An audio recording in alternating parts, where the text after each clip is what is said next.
الحمد لله نحمده ونستعينه ونستغفره ونعوذ بالله من شرور أنفسنا ومن سيئات أعمالنا من يهده الله فلا مضل له ومن يضلل فلا هادي له وأشهد أن لا إله إلا الله وحده لا شريك له وأشهد أن محمدًا عبده ورسوله اللهم صل على محمد وعلى آل محمد كما صليت على إبراهيم وعلى آل إبراهيم إنك حميد مجيد اللهم بارك على محمد وعلى آل محمد كما باركت على إبراهيم وعلى آل إبراهيم في العالمين إنك حميد مجيد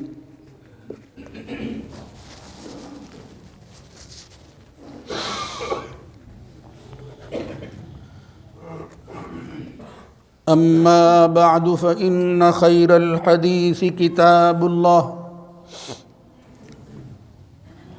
وخير الهدى هدى محمد صلى الله عليه وآله وسلم وشر الأمور محدثاتها وكل محدثة بدعة وكل بدعة ضلالة وكل ضلالة في النار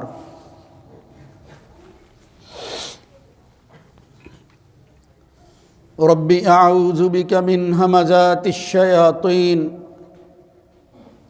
من همزه ونفخه ونفثه يا أيها الذين آمنوا اتقوا الله حق تقاته ولا تموتن إلا وأنتم مسلمون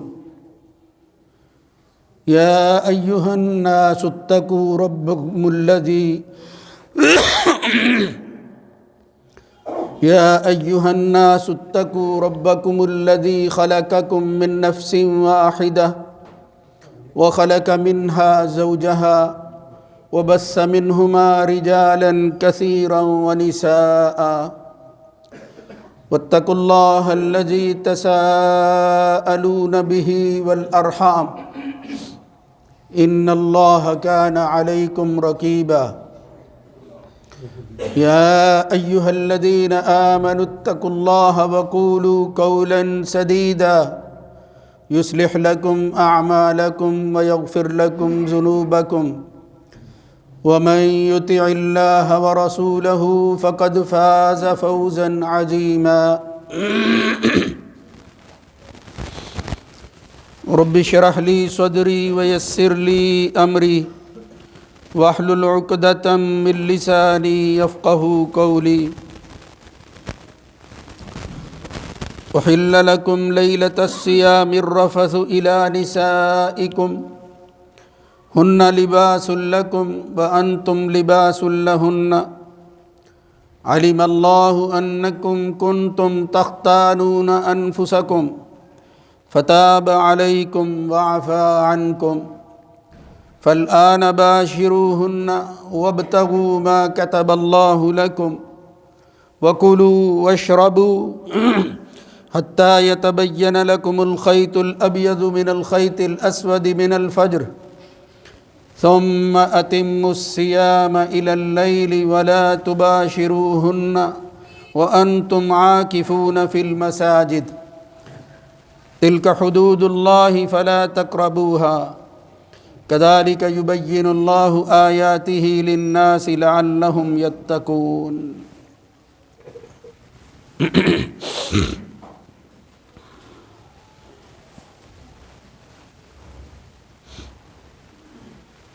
تمہارے لیے روزے کی رات میں اپنی بیویوں کی طرف رغبت حلال کر دی گئی ہے، وہ تمہارے لباس ہیں اور تم ان کی لباس ہو۔ اللہ نے جان لیا ہے کہ تم اپنی جانوں سے خیانت کرتے تھے، اس نے تمہیں معاف کر دیا ہے اور تمہاری توبہ قبول کر لی ہے، لہذا اب تم ان سے ملو اور جو اللہ نے تمہارے مقدر میں لکھا ہے اس کو ڈھونڈو،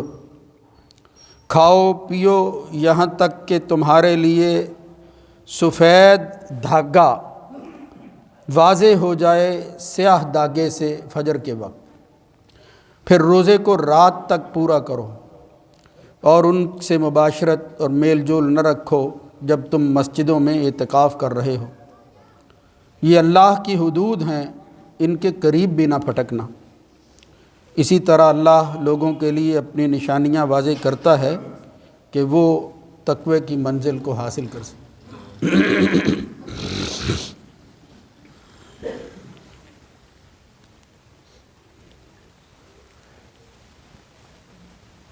اللہ رب العزت کی حمد و ثنا کے بعد درود و سلام سید الرسل سید ولد آدم خاتم النبیین جناب محمد الرسول اللہ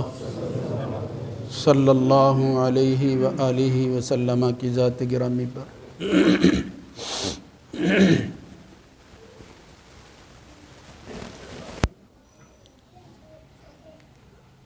اسلام کی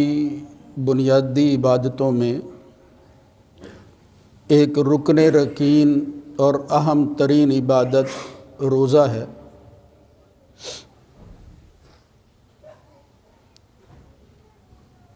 اس عبادت کے متعلق اللہ رب العزت نے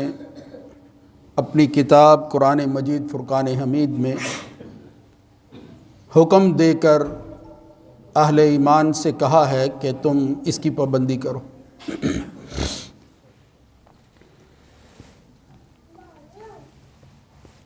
دیگر عبادتوں کی طرح اس عبادت کی طرف راغب کرنے کے لیے لوگوں کی توجہات کو مبذول کرنے کی خاطر ترغیب کے طور پر ایک حوالہ دیا اللہ رب العزت نے کہ یہ وہ عمل ہے جس کا آغاز تم سے نہیں ہو رہا، بلکہ اس سے پہلی جو قومیں جو لوگ اس دنیا میں گزر گئے، اپنا وقت پاس کر کے چلے گئے، وہ بھی اس پر عمل کرتے تھے، ان کے لیے بھی یہ حکم تھا۔ یا ایھا الذین آمنوا کتب علیکم الصیام کما کتب علی الذین من قبلکم لعلکم تتقون۔ اور پھر اس ضمن میں اللہ رب العزت نے اسلام کے تصور عبادت میں سے اس روزے کے مسائل اور کچھ احکامات کے متعلق پورا ایک رکوع جو ہے وہ نازل فرمایا ہے۔ پورا رکوع ہے، یا ایھا الذین آمنوا سے لے کر آگے فریقا من اموال الناس بالاثم وانتم تعلمون تک پورا رکوع، جس میں اللہ رب العزت نے اس کے اہم مسائل کی طرف اشارے کیے اور پھر ساتھ ہی اس کی جو حکمتیں ہیں اور جو اسلام نے تصور روزہ دیا ہے اس کو بیان کیا ہے۔ اگر روزے کی تاریخ دیکھیں، ہمارے پاس سب سے مؤثر اور اہم ترین ذریعہ وہ خود اللہ کی کتاب ہے۔ اس کے علاوہ جہاں کہیں بھی پہلی قوموں کے حالات کے حوالہ سے روزے کا تذکرہ ملتا ہے، ظاہر ہے کہ وہ اس مقام اور اس حیثیت کی حامل نہیں ہے جو قرآن مجید فرقان حمید کا مقام، اس لیے کہ ان میں سب سے مؤثر ذریعہ ہمارے پاس وہ پہلی کتابیں ہیں، یعنی قرآن مجید سے پہلے اللہ نے جو کچھ نازل کیا تھا۔ اب ان کے اندر جس طرح رطب و یابس شامل ہوا، انسانی خواہشات کا عمل دخل ہوا، لوگوں نے اس میں افراد تفرید کر لی، اپنی خواہشات کو دین بنا کر اس میں جو شامل کر دیا، اس کی وجہ سے اب ان کی حیت تبدیل ہو چکی ہے۔ لیکن اس کے باوجود اس تصور کی جھلک ضرور نظر آتی ہے کہ پہلی قوموں کے ہاں یہ عبادت تھی یا نہیں اور کس طرح کی تھی۔ ان میں سے اگر یہ یہود اور نصارہ، عیسائیوں سے پہلے بھی یہ ہندوؤں کے دعوے کے مطابق کہ وہ سب سے پرانے ہیں اور وہ بھی کسی ایسی ہستی کو ماننے والے ہیں کہ جس کا تعلق ان کے ساتھ اسی طرح کا ہے جس طرح دیگر ماننے والے لوگوں کا ہے، یعنی وہ بھی اپنے آپ کو ایک مذہب تصور کرتے ہیں، ہندو مذہب، ہندوازم۔ ان کے ہاں بھی یہ روزے کا تصور کسی نہ کسی صورت کے اندر ان کی دیوی دیوتاؤں کو خوش کرنے کی خاطر، یعنی ان کے خدا جو ہیں ان کی رضا حاصل کرنے کے لیے وہ روزہ رکھتے ہیں۔ میں یہاں شروع میں ہی عرض کر دوں، یہ ہندو مت ہو، یہودیت ہو یا عیسائیت ہو، ان میں روزوں کی وہ ترتیب، خاص مہینہ جس طرح اسلام نے ہمیں دیا ہے اور اس امت کے اندر موجود ہے وہ نظر نہیں آتا۔ یہ ہندو ہفتے کے اندر 2 روزے کثرت میں ان کے ہاں پائے جاتے ہیں کہ آپ بھوکا رہیں، اس سے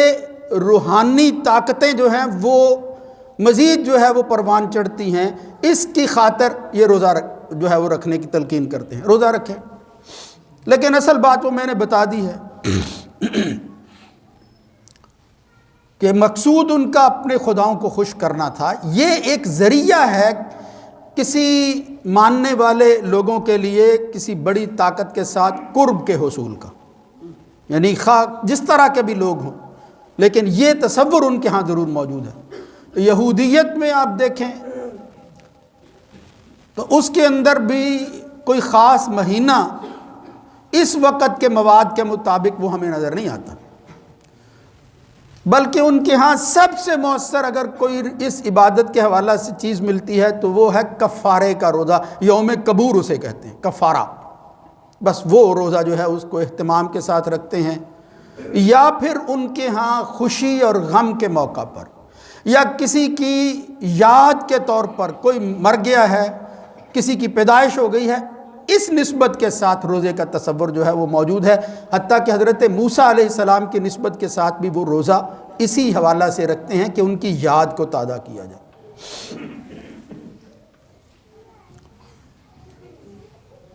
یہودی تاریخ میں اگر قرآن مجید کی آیات کو شامل کریں تو تقریباً تمام لوگ اس پر متفق ہیں کہ اللہ رب العزت نے جب موسیٰ علیہ السلام کو اپنی شریعت دینے کے لیے بلایا ہے تو اس وقت موسیٰ علیہ السلام جن عبادتوں میں مصروف رہے ان میں سے ایک بڑی عبادت روزہ تھی۔ وَوَاعَدْنَا مُوسَىٰ 30 لَيْلَةً وَأَتْمَمْنَاهَا بِعَشْرٍ فَتَمَّ مِيقَاتُ رَبِّهِ 40 لَيْلَةً، یہ 40 راتوں کا ایک پیریڈ تھا جو مکمل کروایا اللہ رب العزت نے دین اور شریعت، یعنی شریعت موسوی جو ہے اس کے احکامات اور کتاب دینے کے لیے۔ تو اس حوالہ سے کہتے ہیں کہ موسیٰ نے 40 دن روزہ رکھا تھا۔ اب اس کی کیفیت کیا ہے؟ کیا تسلسل کے ساتھ تھا؟ ظاہر ہے یہ ممکن نہیں ہے ایک انسان کے لیے، اور پھر اس امکان کی میں تردید اس لیے کر رہا ہوں کہ کوئی وضاحت بھی نہیں ہے، لیکن روزے کا تصور ضرور موجود ہے۔ یہ ایک ذریعہ جو ہے وہ قابل اعتبار ہے دیگر ذرائع کے مقابلہ کے اندر۔ تو اب موسیٰ کو ماننے والے خواہ وہ یہودی ہوں یا عیسائی، وہ کوشش کرتے ہیں کہ یہ 40 دن کا جو روزہ ہے 40 دن کا وہ پورا کیا جائے۔ حضرت عیسیٰ علیہ السلام کی نسبت سے عیسائیوں کے ہاں جو تصور روزہ موجود ہے وہ بھی 40 دن کا ہے، لیکن بدقسمتی سے 40 دن جو ان کے ہاں اس وقت مروج ہے اس پر عمل کرنا بہت مشکل ہے۔ 40 دن کا مسلسل روزہ رکھنا، اور اس کی وہ ایک صورت بتاتے ہیں کہ مشروب وغیرہ، وہ کھانا وغیرہ جو ہے وہ کھایا جا سکتا۔ تو اس طرح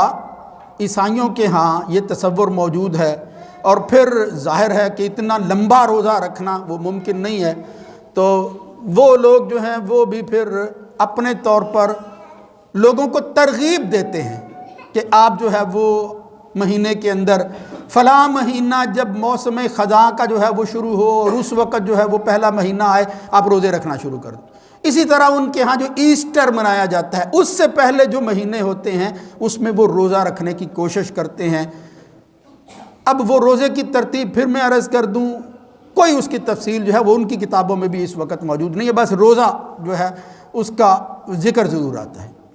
تو یہ بکھری ہوئی چیزیں، یہ اس روزے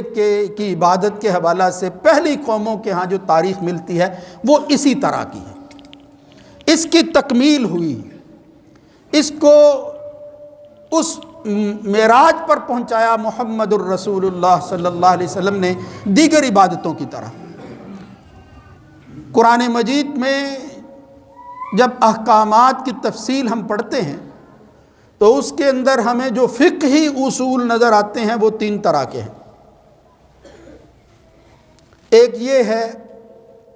کہ شریعت محمدیہ کے اندر علیہ الصلاۃ والسلام اللہ رب العزت نے احکامات میں آسانی بہم پہنچائی ہے، آسانی جس قدر ہو سکے، مشقت کو دور کیا ہے، تکلیف کو ختم کیا ہے۔ وہ جو اصول کی میں بات کر رہا ہوں اگر ان کو اصطلاح میں بیان کریں تو کہتے ہیں عدم حرج، قلت تکلیف اور تدریج، یہ 3 اصول ہیں جو قرآن مجید سے معلوم ہوتے ہیں۔ تنگی کو دور کرنا، عدم حرج، تنگی کو دور کرنا۔ قرآن مجید میں کئی جگہ پر احکامات کے بیان کے بعد اللہ رب العزت نے کہا، بلکہ یہاں دیکھیں اسی رکوع کے اندر اس روزے کے حوالہ سے جو معذوریاں تھیں، معذور لوگوں کے حوالہ سے ان معذوریوں کی بنیاد پر جو رخصت تھی اس کو بیان کرنے کے بعد اللہ رب العزت فرماتا ہے یرید اللہ بکم الیسر ولا یرید بکم العسر۔ اللہ اپنے احکامات کے ذریعے آسانیاں پہنچانا چاہتا ہے، تکلیف میں مبتلا اور تنگی میں مبتلا نہیں کرنا چاہتا۔ کہیں سورہ نساء میں فرمایا یرید اللہ ان یخفف عنکم وخلق الانسان ضعیفا، اللہ چاہتا ہے کہ تم سے معاملات کو آسان کرے، ہلکا کرے، اس لیے کہ انسان بہت کمزور پیدا ہوا ہے۔ کہیں طہارت کے مسائل، وضو اور غسل کے مسائل کے بعد کہا یرید اللہ لیجعل علیکم من حرج ما یرید اللہ لیجعل علیکم من حرج ولکن یرید لیطہرکم، اللہ تمہیں تنگ نہیں کرنا چاہتا، تمہاری پاکیزگی، تمہیں پاک کرنا چاہتا ہے۔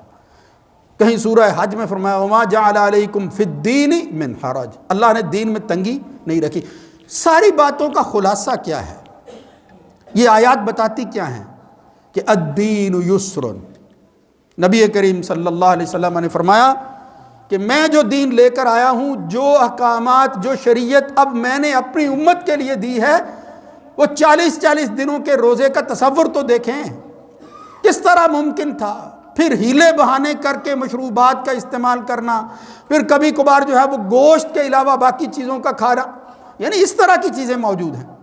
مگر جب نبی کریم صلی اللہ علیہ وسلم نے روزے کے بارے میں، اس عبادت کے بارے میں تفصیلات بتائیں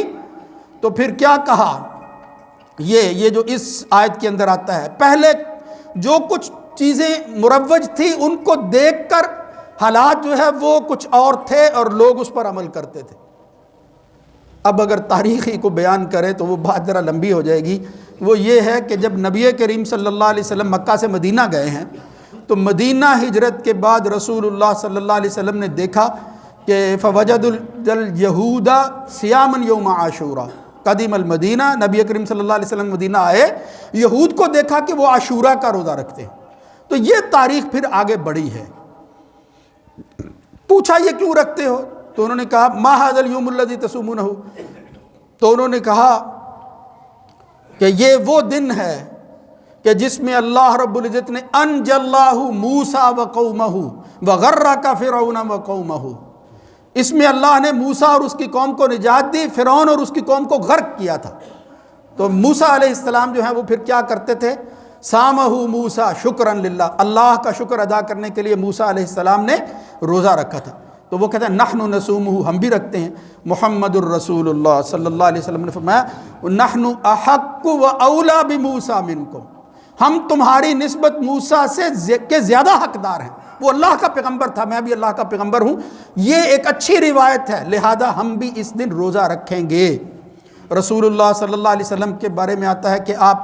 اطراف قبائل کے اندر لوگوں کو بیچتے، یحسنا و یتعاہدنا، اس پر ترغیب دیتے،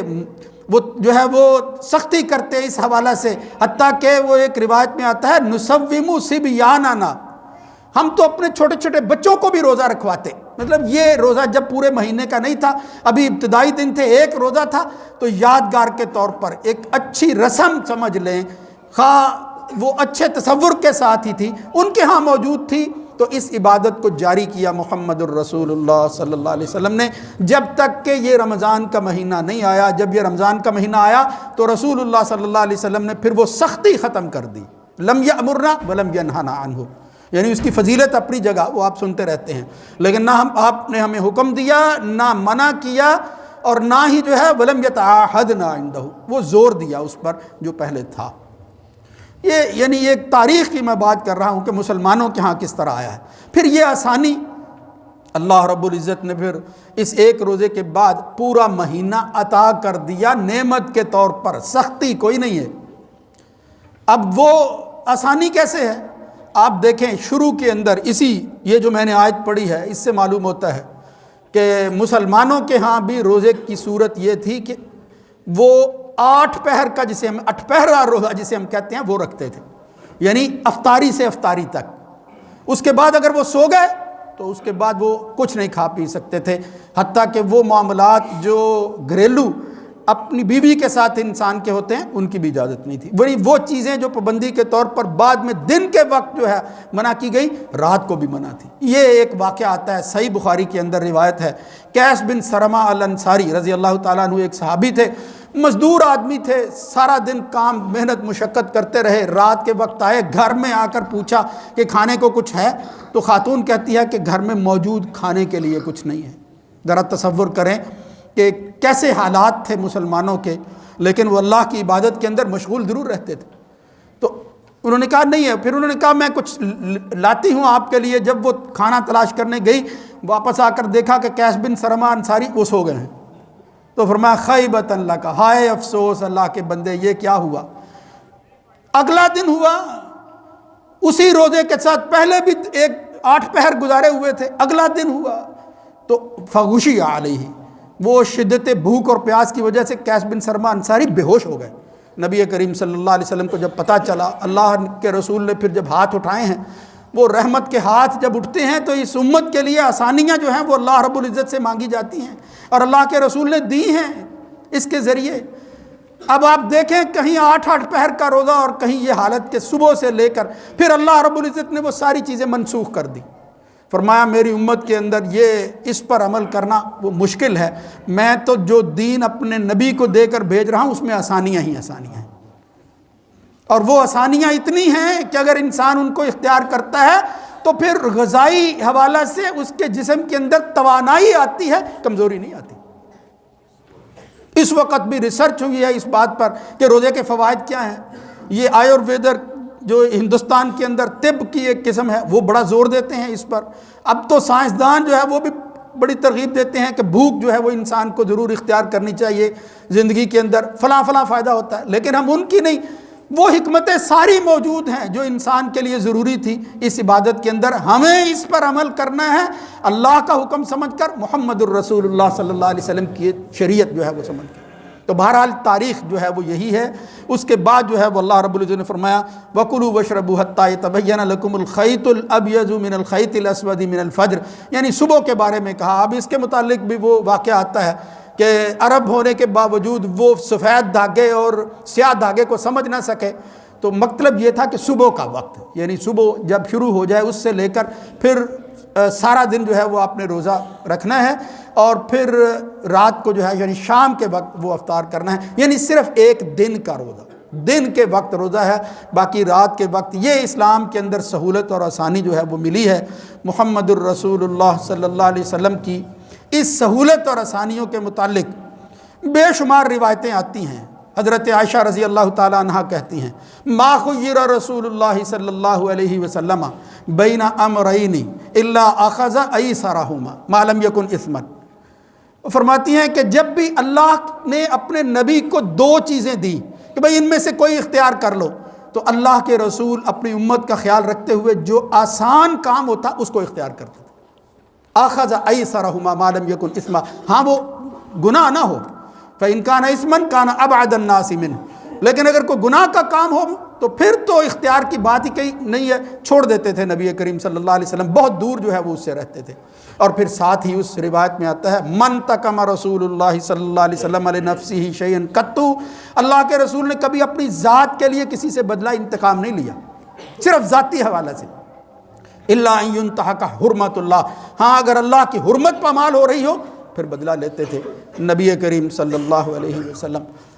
تو اس سے معلوم ہوتا ہے، یعنی یہ روایت ہمیں کیا بتاتی ہے؟ آسانی، اللہ کی طرف سے تخفیف، ہلکا پن۔ ایک اور روایت میں نبی کریم صلی اللہ علیہ وسلم نے فرمایا بعض دفعہ بندے عبادتوں کو اپنے اوپر لاگو کر لیتے ہیں، میں نے اتنا قرآن پڑھنا ہے، میں نے اتنے روزے رکھنے ہیں، وہ آسان نہیں ہوتا، یعنی اس پر دوام اور ہمیشگی مشکل ہو جاتی ہے۔ ایک حد تک جو ہے وہ انسان کو اعتدال کے ساتھ رہ کر جو ہے وہ کوشش کرتے رہنا چاہیے تاکہ آخری زندگی کے لمحے تک اس کی وہ عبادت اسی طرح جاری اور ساری رہے۔ یہ صحیح بات جو ہے وہ یہی معلوم ہوتی ہے۔ رسول اللہ صلی اللہ علیہ وسلم فرمایا لن یشاد الدین احد الا غلبہ علیہ، یہ یاد رکھو جو چیز تم جبر کے ساتھ کرتے ہو پھر وہ غالب آ جاتی ہے تم پر۔ سددوا وقاربوا وابشروا، اور پھر آگے فرمایا کہ وَاسْتَعِينُوا بِالْغُدْوَةِ وَالرَّوْحَةِ وَشَيْءٍ مِّنَ الدُّلْجَةِ، صبح و شام جو ہے وہ اللہ کی عبادت اور اس کے اندر جو کام ہے وہ کرو، رات کا کچھ پہر کرو، یہ غلبہ نہیں ہونا چاہیے۔ صحابہ کے ہاں تو ہے وہ یہ معمول بعض دفعہ نظر آتا ہے، وہ یہ سمجھتے تھے کہ اللہ کی بندگی کا حق یہ ہے کہ بندہ باقی کام چھوڑ دے، لیکن اللہ رب العزت نے پھر یہ احسان کیا کہ اگر یہ چیزیں جاری رکھی گئی اور صحابہ کا عمل جو ہے یہ روایت بن گئی تو مسلمانوں کے لیے بڑے مسائل پیدا ہوں گے۔ محمد الرسول اللہ صلی اللہ علیہ وسلم کی عبادت جو ہے وہ جاننے کے لیے ایک ثلاثۃ رہط من ازواج النبی صلی اللہ علیہ وسلم یسألون، یعنی نبی کریم صلی اللہ علیہ وسلم کے پاس 3 لوگ جو ہے وہ آتے ہیں حضور کے گھرانے میں، ازواج مطہرات سے پوچھتے ہیں کہ حضور کی عبادت کیا تھی، اور پھر پوچھنے کے بعد نتیجہ انہوں نے کیا نکالا، کانہم تقالوہا، انہوں نے کہا یہ تو بہت کم عبادت ہے جو اللہ کا رسول کرتا ہے، کانہم تقالوہا، اور پھر انہوں نے کہا وجہ یہ ہے قد غفر لہ ما تقدم من ذنبہ وما تأخر، اللہ نے تو اس کو پہلے اور بعد کے گناہ معاف کر دیے ہیں، ان کو عبادتوں کی کیا ضرورت ہے، جبکہ ہم گناہ گار ہیں، ہمیں زیادہ سے زیادہ عبادت کرنی چاہیے۔ ایک نے کہا انا اصوم ولا افطر اصوم الدہر، میں ہمیشہ روزہ رکھا کروں گا۔ ایک نے کہا اصلی ابدا، یعنی میں ہمیشہ جو ہے وہ نماز ہی پڑھتا رہوں گا۔ دوسرے نے کچھ کہا، تیسرے نے کچھ کہا، یعنی اس طرح اپنی اپنی عبادتوں کے حوالہ سے حضور کے مقابلہ میں انہوں نے زیادہ بندگی کرنے کے لیے کہا کہ میں یہ کروں گا، میں بیوی کے ساتھ جو ہے وہ نکاح نہیں کروں گا، بلکہ اللہ کی بندگی میں مصروف رہوں گا اور کوئی کام نہیں کروں گا۔ محمد الرسول اللہ صلی اللہ علیہ وسلم کو پتہ چلا، آپ ان کے پاس گئے، فرمایا انی اخشاکم للہ واتقاکم لہ، میں تم سب سے زیادہ اللہ سے ڈرتا ہوں، اللہ کا تقوی خوف سب سے زیادہ میرے دل میں ہے، میں نے یہ اعتدال اسی لیے رکھا ہے کہ تمہارے لیے آسانیاں پیدا ہوں، تم اپنے اوپر جبر نہ کرو، پھر اس پر قائم رہنا تمہارے لیے مشکل ہو جائے گا۔ اصلی اللیل وارقد، میں رات کو جو ہے وہ نماز بھی پڑھتا ہوں، سوتا بھی ہوں، اور پھر فرمایا میں اصوم و افطر، روزے رکھتا بھی ہوں، افطار بھی کرتا ہوں، اور اتزوج النساء، میں نے آپ کے مقابلہ کے اندر خصوصیت کی وجہ سے وہ کئی بیویوں سے جو ہے وہ شادی کر رکھی ہے۔ ساتھ ہی فرمایا یہ ہے دین، نمازیں پڑھو بھی لیکن اس طرح کی نمازیں نہیں ہیں کہ جو نمازیں غیر فطری ہوں، دیکھ کر جو ہے کوئی انسان راغب ہی نہ ہو سکے اس کی طرف، نہیں فرمایا من رغب عن سنتی، یہ جو طریقہ میں نے بتایا ہے، جتنی نماز، روزے اور پھر معاملات کے حوالے سے کہا من رغب عن سنتی، یہاں فرمایا جو میری سنت سے اعراض کرے گا فلیس منی، پھر اس کی عبادت جو ہے وہ اللہ رب العزت کے لیے عبادت نہیں ہوگی، اللہ کے ہاں کچھ نہیں ملنے والا۔ یہ من مانی کی خواہش ہے، میں جو ہے وہ اس حد تک چلا جاؤں، اس طرح نہیں کرنا، اعتدال کے ساتھ رہ کر جو ہے وہ زندگی گزارنی ہے۔ یہی وہ بات تھی جس کی طرف جو ہے وہ میں خاص طور پر فوکس کرنا چاہتا تھا کہ میرے بھائیوں، اللہ نے جو احکامات دیے ہیں ان کے اندر جو آسانیاں بہم پہنچانا تھی وہ مل چکی ہیں، اب اس سے فائدہ اٹھاؤ، اس کے اندر جو ہے وہ تخفیف نہ کرو، اس میں لاپرواہی کا مظاہرہ نہ کرو، اگر ہو سکے میں پھر کہتا ہوں، وہ معذوری کی بات جو ہے وہ آ گئی یہاں، اگر کوئی معذور شخص ہے، بلکہ یہاں تک وہ مسائل کی جب بات کریں گے کہ اگر کسی شخص کو پتہ ہے میں کسی ایسی تکلیف میں مبتلا ہوں، اس عبادت کا بعد میں بھی میرے لیے عمل کرنا وہ آسان نہیں ہے، وہ فدیہ دے دے، فدیہ، غریبوں کا بھلا ہو، تمہارا جو ہے وہ عمل اللہ کے ہاں قبول ہو جائے گا۔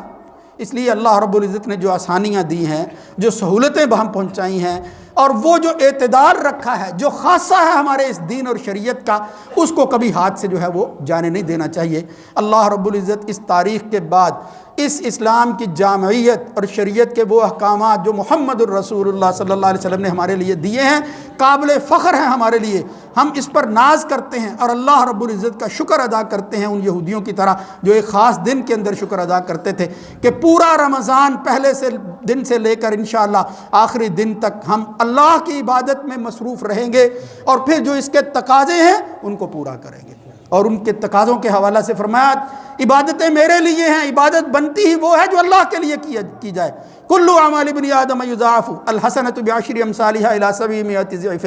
اللہ رب العزت ہر عمل کو بڑھاتا جاتا ہے یہاں تک کہ وہ 1 سے لے کر 10 سے لے کر 700 گنا تک بڑھتا جاتا ہے، الا الصوم، لیکن یہ 700 گنا تک بڑھتی ہوئی نیکی کے باوجود رمضان کا یہ روزہ جو فرض روزہ ہے، محمد الرسول اللہ صلی اللہ علیہ وسلم نے فرمایا یہ 700 گنا نہیں، اس سے بھی زیادہ کہیں جو ہے وہ اللہ کی طرف سے برکتیں لے کر جو ہے وہ اجر اور ثواب کی شکل اختیار کرتا ہے، اس لیے یہ 700 سے گنا بھی سے بھی زیادہ۔ اب اس کی حد ہی بیان نہیں کی نبی کریم صلی اللہ علیہ وسلم نے، فرمایا اللہ نے فرمایا الا الصوم فانه لی، مگر روزہ 700 میں بھی شامل نہیں ہے، اس لیے کہ یہ روزہ میرے ہی لیے ہے، انا اجزی بہ، جب اس نے میرے ہی لیے رکھا ہے تو اس کا بدلہ بھی میں دوں گا۔ اب اس کے بدلے کے حوالے سے انشاءاللہ پھر بات کریں گے۔ اللہ رب العزت اس تاریخ کو سننے کے بعد اس آسانی سے جو ہے وہ فائدہ اٹھا کر ہمیں عمل کرنے کی توفیق نصیب فرمائے۔ اقول قولی ھذا استغفر اللہ لی ولکم ولسائر المسلمین۔